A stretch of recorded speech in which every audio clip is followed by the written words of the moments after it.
I am deeply aware of this great inheritance and of the duties and heavy responsibilities of sovereignty. Great Britain is reeling from a seismic revelation. King Charles has officially finalized and handed over a top-secret will regarding the line of succession. A massive transfer of power is quietly unfolding behind the closed doors of the palace. Absolute authority, vast wealth, and titles are all in the process of being shifted to the heir. These maneuvers vaguely hint at a historic event on the horizon, a new coronation. The global media is rife with speculation. What is the true state of the king's health? Why is everything happening with such urgency? The public is bewildered, demanding a definitive answer to clarify the situation. That fateful will, the document holding the destiny of the entire dynasty, was targeted in a calculated attack at the 11th hour during transport. What are the true contents and purpose of this will that would drive enemies to risk everything to seize it? What will become of the throne's future now that the most critical document has been swapped? And how will the royal family's balance of power be decided? King Charles sat there, his back slightly stooped under the weight of his dressing gown. Yet his eyes retained the sharp clarity of a man who had spent a lifetime preparing for sovereignty. Before him stood Sir Edward, his butler and closest advisor, a man who had served the crown since the days of Queen Elizabeth. Edward stood solemnly, hands clasped, awaiting the final command. Charles slid a cream-colored envelope toward the edge of the desk. Sealed with red wax, bearing the king's private crest, it was not merely a legal document, it was a verdict. This supplementary will was the result of sleepless nights, born of the agonizing struggle between blind love and the responsibility to preserve the dynasty. In it, he had penned the cruelest terms regarding his current wife. Camilla would inherit absolutely no control over the Duchy of Cornwall or any royal estates. Everything, absolutely everything, would be transferred immediately to William upon his death or incapacitation. Camilla would receive only a nominal allowance, enough to live on but insufficient to wield any influence. Edward Charles's voice was deep and hoarse. You know well how long and dangerous the road from here to London is for a state secret. I cannot trust any delivery system, not even diplomatic channels. I trust only you. Edward bowed his head, accepting the envelope. He carefully placed it into a secret compartment within his frayed leather briefcase, an inseparable item that had accompanied him through countless historical upheavals. Rest assured, Your Majesty, unless I die, this envelope will be on Prince William's desk by tomorrow morning. There were no tearful goodbyes. Edward turned and walked briskly out of the study. 5 minutes later, his black Land Rover rolled out of the Balmoral gates, plunging into the pitch-black night of the Scottish Highlands. Edward did not know that his route was no longer a secret. 3 miles away, at a concealed turn behind a pine grove, a silver-gray sports sedan sat with its lights off, lying in wait like a predator. Behind the wheel was Julian, Camilla's right hand in the shadows.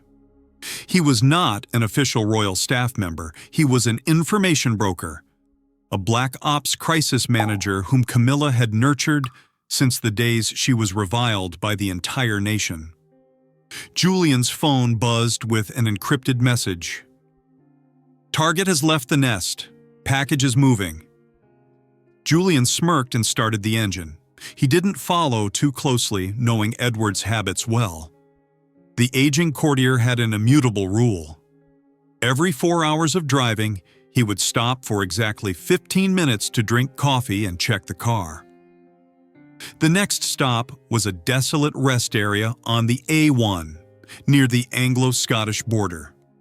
2 in the morning. Rain began to fall heavily. The A1 rest stop emerged in the sickly yellow light, bleak and deserted.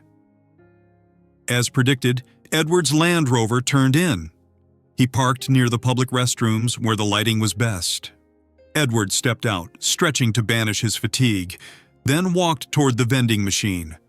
He locked the car carefully, a professional habit, yet futile against a meticulously staged plan. Julian gave the signal. From a blind spot in the lorry park, an old pickup truck surged forward. The driver, a thug hired by Julian for a pittance, feigned a loss of control.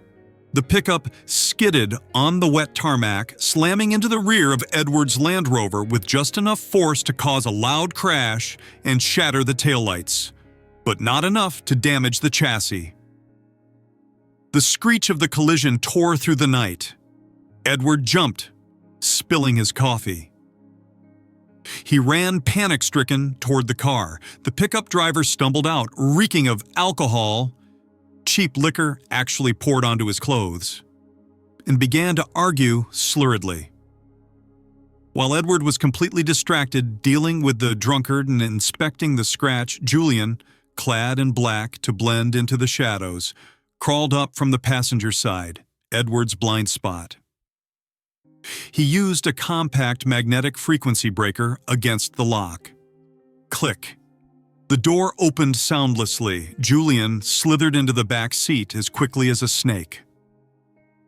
His eyes scanned rapidly and found Edward's briefcase. He didn't take it. Instead, he pulled another briefcase from his own bag, identical to the 99th percentile, from the leather color and fraying to the scuff marks on the handle. This was the result of 2 weeks of surveillance and replication. The swap took less than 10 seconds. Julian placed the fake briefcase in the original spot, took the real one, and retreated smoothly into the darkness. When Edward returned to the driver's seat after noting down the drunkard's license plate, the man had quickly fled. He glanced in the rearview mirror. The briefcase still lay there undisturbed. He breathed a sigh of relief, unsuspecting that he was driving a hollow shell back to London. The car rolled on, carrying with it a deadly false sense of security. Ray Mill, Camilla's private residence in Wiltshire, 4 in the morning. The entire building was submerged in sleep, except for the ground floor study. Camilla sat there, a half-empty glass of red wine in her hand. She couldn't sleep. The intuition of a woman who had spent a lifetime in conflict told her that tonight would decide her fate. The sound of tires crunching on gravel outside made her bolt upright. The side door opened, and Julian entered, soaked to the bone, but his face beaming with triumph. He placed the leather briefcase on the glass coffee table. "Here it is," Julian said briefly, his breath still ragged. Camilla rushed over, her hands trembling as she unlocked the case. She pulled out the envelope, tearing open the seal without even using a letter opener. Her eyes darted across Charles's handwriting. Silence engulfed the room, save for the ticking clock and Camilla's increasingly heavy breathing. Her face changed color, shifting from anxiety to shock, then flushing crimson with rage. "Nominal allowance?" she hissed, her voice cracking with indignation. "He dares, after everything I have endured. I was the one who lifted his spirits when his mother died. I was the one who stood by him when the world turned its back. And now he wants to turn me into a widowed old woman living on the charity of that boy William?" She hurled the file to the floor. Papers scattered everywhere. Camilla paced the room, clutching her head. William will kick me out of the palace the very day after the funeral. I know it. He loathes me to his very core." Julian calmly bent down, picking up the papers one by one. He stacked them neatly, then placed them on the table. He showed no fear of his mistress's fury. On the contrary, he looked at her with the eyes of a merchant appraising his goods. "You have two choices, Your Majesty," Julian said, his cold voice cutting through Camilla's chaotic thoughts. "One is to accept your fate, two is to change it." Camilla stopped, whipping around to look at him. "Change it how? Charles wrote it. His signature is right there." "Ink on paper can burn." Julian pulled out a lighter, flicking on a blue flame. "But the problem is, William is expecting this letter. Edward will arrive at Kensington in the morning. If he arrives empty-handed or claims it was stolen, William will be suspicious and investigate. We need a different letter." Camilla narrowed her eyes. She understood his meaning, but she also saw the calculation in his gaze. "What do you want, Julian?" Julian smiled, a smile that didn't reach his eyes. "I risked my life to get this. Attacking a royal envoy and stealing royal documents is a life sentence. I need insurance, £10 million, and a seat on the Privy Council after you seize control." "You're insane," Camilla scoffed. "Either you agree or I send this to William and tell him you hired me to steal it, but I got cold feet at the last minute." Julian held up his phone. "I have a recording of your order." Camilla gritted her teeth. She knew she had nurtured a viper, but she had no way out. "Fine, you'll get the money. But first, I need a new will, right now." For the next 2 hours, the room became a high-end forgery workshop. Julian had prepared everything in advance: royal stationery, stolen long ago, specialized fountain pens, and most importantly, a handwriting forgery expert connected via a secret video call to guide every stroke. Camilla dictated the content she wanted. She wasn't greedy enough to demand the entire throne. That would be too obvious. She chose a more subtle approach. Charles felt guilty for the pressure Camilla had endured, so he decided to grant her 30% of the profits from the estates for her charity work and to maintain her status, while also giving her veto power over palace personnel decisions to protect his legacy. Julian, with the talented hands of a professional con artist, carefully crafted every stroke. He perfectly mimicked the tremor in Charles's hand, the way he hooked his G's, and the way he emphasized his signature. When the forgery was complete, Julian used a fake wax seal he had fabricated using 3D printing technology to reseal it.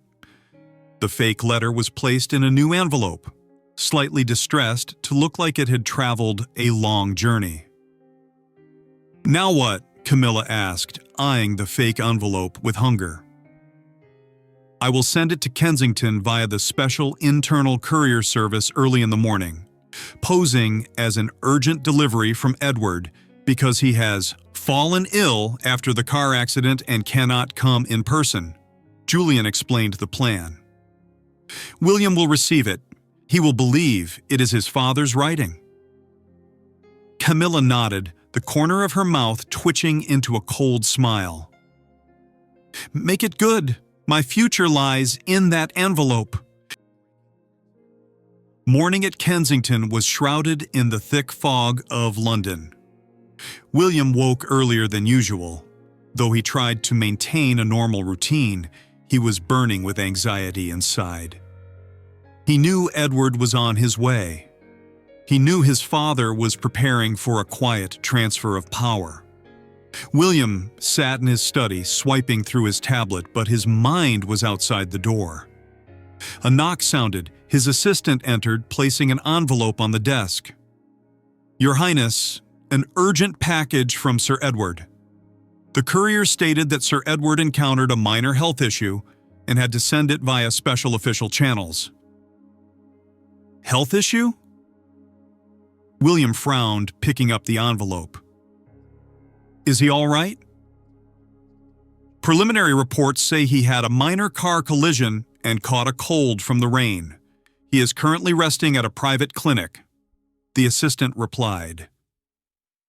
William nodded for the assistant to leave. He looked at the envelope. The seal was intact. The handwriting on the cover was a deed his father's. William took a deep breath, using a letter opener to slice it open. He pulled out the paper inside. A faint scent of stationery wafted out. William began to read. The first lines were words of love and reminders of duty. But as he reached the section on the division of power, William's eyes widened in disbelief. He blinked, reading it again. I hope you understand that Camilla is my only support. Therefore, I have decided to allocate 30% of the profits from the estate for her discretionary use. Furthermore, all senior personnel decisions within Buckingham Palace must have the consensus of the Queen Consort. The blood in William's veins seemed to freeze, then boil over. He slammed his hand down on the desk, causing the teacup to spill. "Absurd!" he shouted, his voice echoing through the room. Kate, arranging flowers in the living room, heard the noise and rushed in. "William? What's wrong?" William stood up, his face flushed with anger, his hand trembling as he handed the paper to his wife. "Read this. Father has gone mad, or she has bewitched him." Kate took the letter, scanning the lines quickly. Her face went pale. Sharing estate profits? Veto power over personnel. William, this violates the Constitution and royal protocols that have stood for hundreds of years. A queen consort never has administrative power. I know. William paced the room like a wounded animal. She wants to seize control. She wants to use that money and power to build her own empire, to fight against us when Father passes. And Father? Father agreed. He has betrayed us all. William stopped before the window, staring out at the gray garden. The disappointment in his weak father was more painful than the hatred he felt for Camilla. He had believed that in his final moments Charles would come to his senses. But no. This letter was proof that Camilla's manipulation had reached perfection. "What will you do?" Kate asked softly, placing a hand on her husband's shoulder. "I won't call. I won't let him hide behind health excuses." William turned, his eyes burning with resolve. "I'm going to Buckingham, right now. I want him to look me in the eye and repeat what he wrote in this piece of trash." He snatched the letter, stuffing it into his inner pocket. "Prepare the car and call the security team. I want absolute privacy." The atmosphere in King Charles's office at Buckingham was taut as a bowstring. William stood opposite his father, separated by the massive desk piled high with documents. King Charles looked weary, his skin pale, but his son's sudden appearance and aggressive demeanor startled him into full alertness. "You burst in here screaming about betrayal," Charles said, trying to keep his voice calm. "While I have just handed you the keys to the entire kingdom?" "Keys?" William scoffed, a bitter smile on his lips. He pulled the envelope from his pocket, throwing it forcefully onto the desk. "You call this the keys? You call cutting 30% of the assets for her and giving her control over personnel handing the keys to me?" Charles was stunned. He reached out to take the paper, putting on his glasses. "What are you talking about? I never—" His voice trailed off as he read the words on the page. His hands began to shake. He looked up at William, then back down at the paper. Bewilderment was evident in his aging eyes. This is my handwriting," My signature, Charles muttered. But I didn't write these lines. I swear, William, I wrote the exact opposite. I stripped her of all power. William looked at his father, trying to find a sign of deceit, but he saw only genuine shock. Then explain it. Why is it here? Edward sent it to me. Edward! Charles pressed the intercom button on his desk. Get Sir Edward in here immediately. I don't care if he's sick or dying. Get him here. 15 minutes later, Sir Edward was supported into the room. He looked haggard, still wearing his clothes from the night before. When he saw the letter in Charles's hand, he collapsed into a chair. Your Majesty, Your Highness, Edward wheezed. Did you send this? William growled, pointing at the letter. Edward took the paper, skimmed it, and shook his head frantically. No, never. The letter I carried, the content was completely different. I sealed it. Oh God, the car accident. Edward recounted the collision the previous night with utter remorse. I only took my eyes off the briefcase for a few minutes to check the car. I checked again. The briefcase was still there. Your briefcase was swapped, William said, his voice ice cold. He stepped closer to the desk, snatching the letter from Edward's hand. He stopped reading it and began examining it with the eyes of an investigator. He held the paper up to the window light. Father, look, William said, pointing to a faint corner of the paper.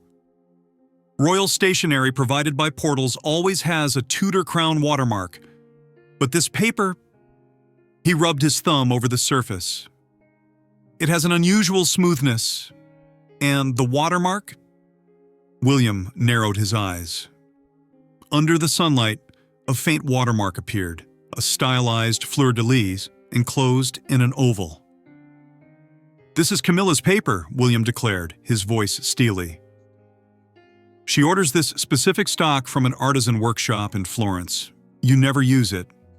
The forger was brilliant at mimicking the handwriting, but he slipped up by using the very paper from her supply. King Charles slumped in his chair, clutching his chest. The truth was laid bare, naked and cruel. The wife he had protected, the woman he had fought his entire family to marry, had not only betrayed him, but conspired to deceive his heir. She dared to do this? Charles whispered, his voice breaking. She dares to do anything, Father, William said, his eyes no longer holding impulsive anger, but the cold, predatory resolve of a hunter. And I will prove it. I will drag the person who swapped Edward's briefcase into the light. William left Buckingham and went straight to Mar5 headquarters. As the heir to the throne and possessing emergency authorization from the king, who was in a state of extreme shock, he demanded access to the National Traffic Surveillance System. Extract all camera footage at the A1 rest stop between 1 a.m. and 3 a.m. this morning, William ordered the technical team. The large screen in the operations room displayed grainy, black and white images, but modern image restoration technology clarified the crucial details. William and the head of Royal Security watched intently.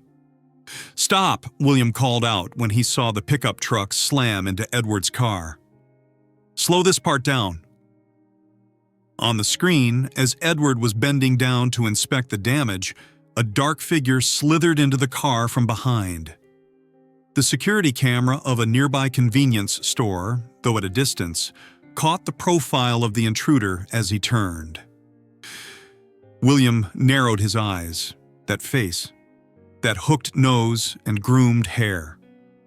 Julian, he uttered. Julian H., Camilla's filthy media consultant. Subject identified, the security chief typed rapidly. Julian H., currently at his apartment in Chelsea. He just booked a flight to Nice for this afternoon. Arrest him, William ordered coldly. Do not let him leave London. Bring him to our secure facility. I will interrogate him personally." 2 hours later, in a windowless, discreet interrogation room, Julian sat opposite William. He had been apprehended while dragging his suitcase to the door. His usual arrogance had vanished, replaced by sheer terror at facing the prince.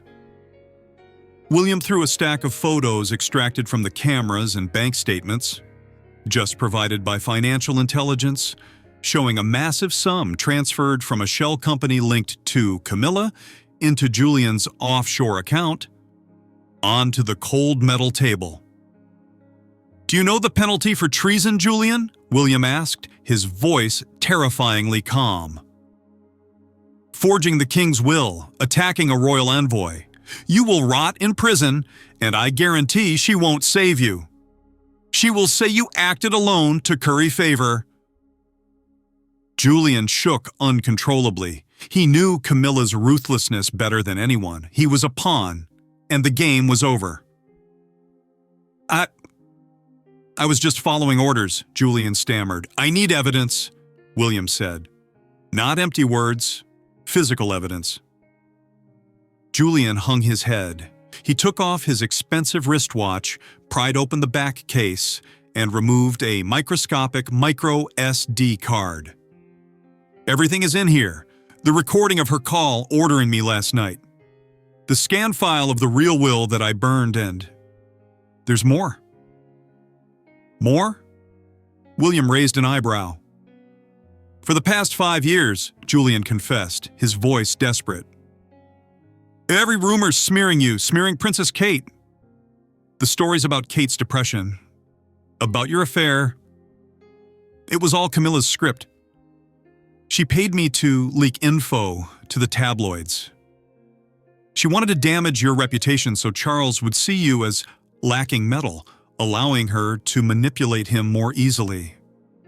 William picked up the memory card, his hand clenched so tight his knuckles turned white. Hatred surged in his chest. The nights Kate cried secretly because of public pressure, the times his children were dragged into social media controversies. All of it was orchestrated by this woman. "You chose the right side at the last minute, Julian." William stood up, pocketing the card. "You will be shown leniency if you testify. For now, sit here and pray."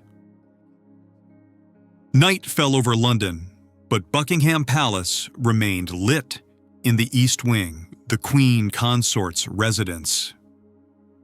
William walked down the long, hollow corridor, his footsteps echoing rhythmically, cold as the reaper's knock. He didn't bring guards. This was a family matter, and he wanted to end it himself. He pushed open the door to Camilla's private drawing room. She was sitting on a velvet sofa, holding a magazine but staring blankly into space. She had sensed something was wrong when she couldn't reach Julian all afternoon. When she saw William enter, Camilla started trying to compose herself. "William, did no one teach you how to knock?" William didn't answer. He walked straight to the coffee table in front of her, placing the memory card and the investigation file down. He opened the file, revealing the photo of Julian in handcuffs and the transcript of the recording. "It's over, Camilla," William said, his voice not raised, but carrying the weight of 1,000 pounds. "The curtain has fallen." Camilla looked at the photo, her face draining of all blood. She tried to sneer, but her smile was distorted. "What are you saying? Julian? He is a fraud. You believe his words?"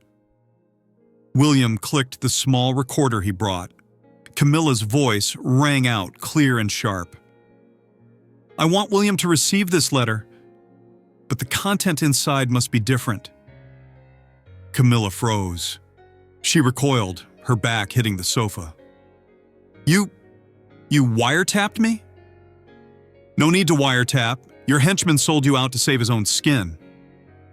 William turned off the recorder. "Father heard everything. He is in the next room, but he refuses to look at your face. He has authorized me to handle this." William pulled out 2 pre-prepared documents. Option 1, William slid the paper on the left toward her. We make everything public. You will be prosecuted for forging royal documents, embezzlement, and treason. You will be stripped of all titles, tried publicly, and will certainly go to prison. Camilla trembled as she looked at the paper. The prospect of standing in the dock, spat upon by the mob, was the worst nightmare for a person as proud as she. Option 2, William slid the other paper forward. You sign the divorce papers and abdicate due to serious health reasons. You will leave here tonight, moving to a remote estate on the Scottish border designated by the Crown. You will be stripped of phone and internet access and monitored 24/7. You will vanish from public life forever. I am the Queen Consort! Camilla wheezed, tears rolling down her thick makeup.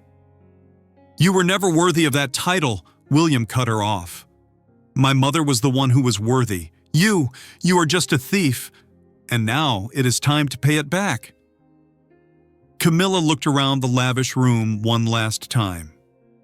She looked out the window, where the lights of London blazed, the stage she had spent a lifetime trying to ascend. Now she was forced to exit it in utter humiliation. Camilla's trembling hand took the pen. She signed the second paper. The signature was scrawled and broken, much like her fate at that moment. Pack your personal effects, only what belonged to you before you entered here. William retrieved the paper, turning to walk away without looking back once. The car is waiting at the back gate. The next morning, the balcony of Buckingham Palace was radiant in the early autumn sun. Thousands of citizens and tourists gathered below, waving flags and flowers. They knew nothing of the storm that had swept through the palace the night before. King Charles stepped out. He looked older and frail, but his eyes had found peace. Beside him were William and Kate, radiant and steadfast. Prince George, Princess Charlotte, and Prince Louis stood in front, waving to the crowd. There was no Camilla. A brief press release had been issued at 8 a.m.